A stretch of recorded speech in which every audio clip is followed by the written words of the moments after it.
Well, you know our next guest for his hysterical comedic roles in The Office, The Hangover films, and The Daily Show. And you can also listen to him and learn a thing or two, because in season 2 of his award-winning podcast, Snafu, Ed Helms tells the story of the Citizens Commission, a group who burglarized an FBI office in Pennsylvania, obtaining evidence of then FBI Director J. Edgar Hoover's secret illegal FBI program. Let's take a listen. So who exactly was responsible for exposing the FBI's secrets? Who were these anonymous citizens who sent Betty those files? And how the hell did they successfully break into the nation's most powerful law enforcement agency, all under the cover of a huge boxing match? Now, hang on a second. That plot is actually sounding kind of familiar. All really good questions. Ed Helms, thanks so much for being here. I'm so glad to be here. Thanks for having me. You're just a giant history buff? Is that kind of the seed of this whole podcast? Yeah. Yeah? Yeah, I've always been kind of a history nerd behind the scenes, and this podcast is a way for me to share that with the world. I mean, the stories are fascinating. So the whole season is one story. Season 1 was kind of a Cold War mystery. We were really close to nuclear annihilation. Yeah. This one, back to the 50s with J. Edgar Hoover. I've heard you say that basically the conceit of the podcast is it's history's greatest screw-ups. Yes. There's a lot of those. Yeah. Was this just a story that when you learned about it seemed so crazy you had to do it? I'm sure you had a ton of different options. Yeah. Well, like you said, the premise of the podcast is history's greatest screw-up. So there is no shortage of those to pick from. This one just felt incredibly prescient and cool.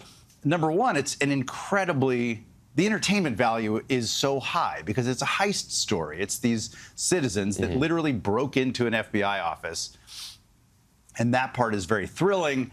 But then, of course, it also just raises all of these incredibly relevant questions and lessons, like where is the line between normal surveillance and too much surveillance? And the question of surveillance, not something we've solved 70 years since then, something we still grapple with. Exactly. Yes. Yeah, and that's why these stories are so, I think, prescient always. They're always good to look back on, in part because we're always learning how to learn from history. We never actually learn from history, but we're always kind of trying to. Sure. And it's a worthy and constant effort.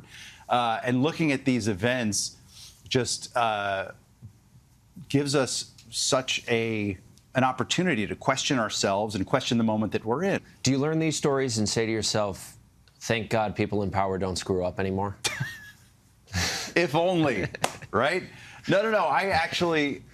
I think people ask me sometimes, like, isn't it sort of just a bummer to look back at these screw-ups, these like horrible events in history? But I actually see it as weirdly reassuring, because it's like in this moment we're in right now, I think a lot of people feel we're polarized.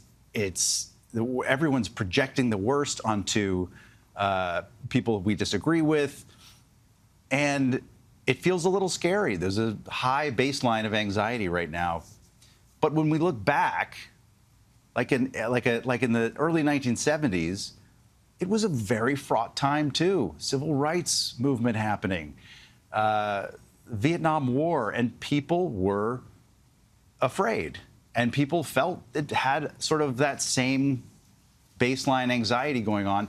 And weirdly, that's reassuring because we got through it. Right. And maybe we'll get through this moment. I could also see that being fertile ground for a little comedy, too. Yes, exactly. Yeah. That is my bread and butter, of course. So anytime there's great tragedy or historical tension, it is so fun to just blow up and have fun with. Of course. And the podcast is very fun. Ed Helms, thank you so much for being here. Thanks for having me. Great to meet you. You can catch new episodes of Snafu every Wednesday on the iHeartRadio app, everywhere podcasts are heard.